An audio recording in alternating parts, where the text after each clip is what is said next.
Le Suntra, vidéo 8, oblique 32. L'acte de vie deuxième. Le destin est écrit, il nous faut l'accepter. Un jour, Cadon rencontra un homme sur un chemin. L'homme qui avait remarqué chez Cadon sa sagesse lui demanda « Monsieur, ma femme est partie, elle m'a quitté en me laissant seul avec nos enfants. Je suis désespéré, que dois-je faire ?»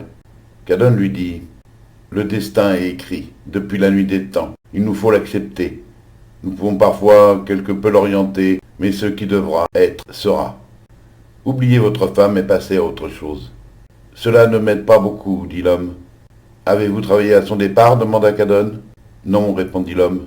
Je me suis même appliqué à lui faire une vie heureuse. Je suis honnête, travailleur, un bon mari et un bon père. »« Alors pourquoi vous tourmenter ?» demanda Cadon. « La chose était écrite. Rien n'aurait pu se passer autrement. Vous n'y êtes pour rien. Profitez donc de cette existence, le cœur léger. Ne vous tourmentez plus. » Voyant l'homme incrédule, Cadon continua. « Il y a dans la vie des choses que l'on maîtrise, qui sont de notre fait. Il y en a d'autres que l'on ne maîtrise pas. Il y a des choses sur lesquelles nous pouvons agir et d'autres sur lesquelles nous ne pouvons rien. Comprenez cela et vous serez apaisés. Vos douleurs disparaîtront. » L'homme semblait encore interdit. « Les choses écrites arriveront, dit Cadon, que vous le vouliez ou non. Pourquoi voulez-vous souffrir pour quelque chose qui n'est pas de votre fait et qui est inéluctable ?»« Je ne veux pas souffrir, dit l'homme. Je souffre, c'est tout. » Cadon continua. « Ce qui devait arriver est arrivé. Vous n'avez pas choisi qu'elle vous quitte, et d'une certaine manière, elle non plus ne l'a pas choisi. Le destin a choisi pour elle, car le destin a été écrit au premier jour de la création de notre univers par Eltra, notre déesse. Le destin est mauvais, dit l'homme. » Cadon s'assit sur le sol. L'homme fit de même. Après un instant, Cadon dit « Il n'y a pas de mauvais destin. Il y a un destin pour notre monde. C'est la seule chose qui soit certaine, au vu de nos capacités de compréhension. Votre femme vous a quitté, cela vous rend malheureux. Et si au lieu de vous quitter, elle s'en était prise à vous de façon violente, ou même à vos enfants de façon tragique, cela irait mieux pour vous aujourd'hui ?» L'homme ne répondit rien. Cadon continua. « Que le destin soit bon ou mauvais pour vous, cela ne change rien. Il est, comme l'air que nous respirons, comme la rivière qui suit son cours. Il est un fait. Vous ne pouviez échapper à cette situation. Il vous faut prendre avec sagesse chaque chose que ce monde vous offre, chaque chose qui se présente à vous, bonne ou mauvaise. C'est la meilleure façon de ne pas vivre dans la peur et dans la souffrance. Profitez de votre existence au lieu de perdre un temps précieux à vous poser des questions sans réponse. Il n'y a pas de réponse là où le questionnement n'a pas lieu d'être. Ce qui est passé ne reviendra pas. Le destin a une particularité, celle de ne jamais revenir en arrière. Profitez de chaque moment dans ce monde. Arrêtez donc de vous faire du mal pour quelque chose que vous ne pouviez éviter. Il y a les choses que nous maîtrisons et les choses que nous ne maîtrisons pas, les choses qui dépendent de nous et les choses qui ne dépendent pas de nous. Vous ne pourrez jamais changer ce qui ne dépend pas de vous. Détachons-nous de ce qui ne dépend pas de nous. Dans le cas contraire, nous ne vivrons pas. Nous subirons cette existence au lieu de l'accompagner dans la joie et la sérénité. Pourquoi nous agripper à des choses sur lesquelles nous n'avons aucun pouvoir d'action, aucune prise possible ? Il ne s'agit pas d'être insensible aux choses, il s'agit de ne pas perdre son temps avec des événements contre lesquels nous ne pouvons rien. Nous n'avons aucun pouvoir sur ce mauvais temps, sur ce froid.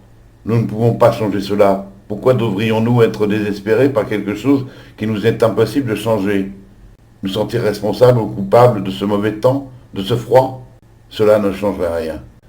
Pourquoi devrions-nous en être fâchés ? Un volcan se met à cracher de la lave. Est-ce que cette éruption dépend de nous ? Est-ce votre faute ? Devons-nous en être fâchés ou malheureux ? Pas davantage. Ne permettons pas aux choses qui ne dépendent pas de nous de troubler nos esprits et notre sérénité. Nous ne pourrons agir uniquement sur des choses qui dépendent de nous. La pluie, le froid, la chaleur du soleil ne dépendent pas de nous. Le vieillissement, la maladie, la mort physique de notre corps ne dépendent pas de nous.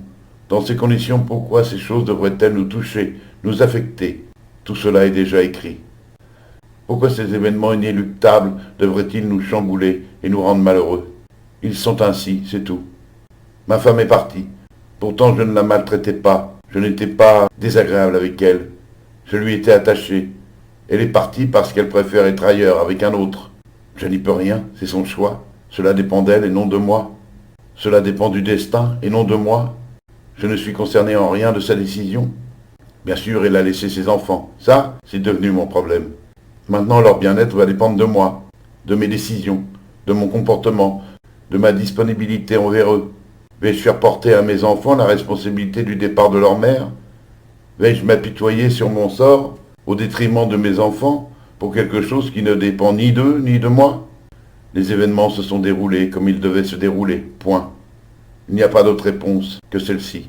Ce qui doit arriver, arrive. Ce qui est passé, est passé.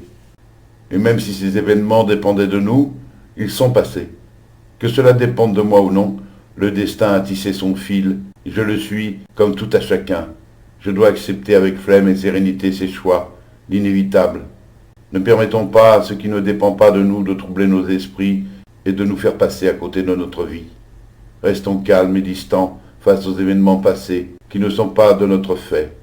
Ne permettons pas à tout ce qui ne dépend pas de nous atteindre, et nous serons heureux. Du moins, cela nous aidera à vivre. Oui, je comprends, dit l'homme, mais pourquoi ce destin nous amène tant de mauvaises choses? Parce que vous ne raisonnez pas avec l'ensemble des paramètres, dit Cadon. Cette situation est mauvaise pour vous. Ces événements vous troublent, vous désespèrent, soit. Mais sont-elles peut-être bonnes pour un autre? Votre femme est peut-être partie vivre avec un autre homme avec lequel elle se sent plus heureuse. Sachez aussi que cet homme aurait pu être vous. Vous êtes encore jeune.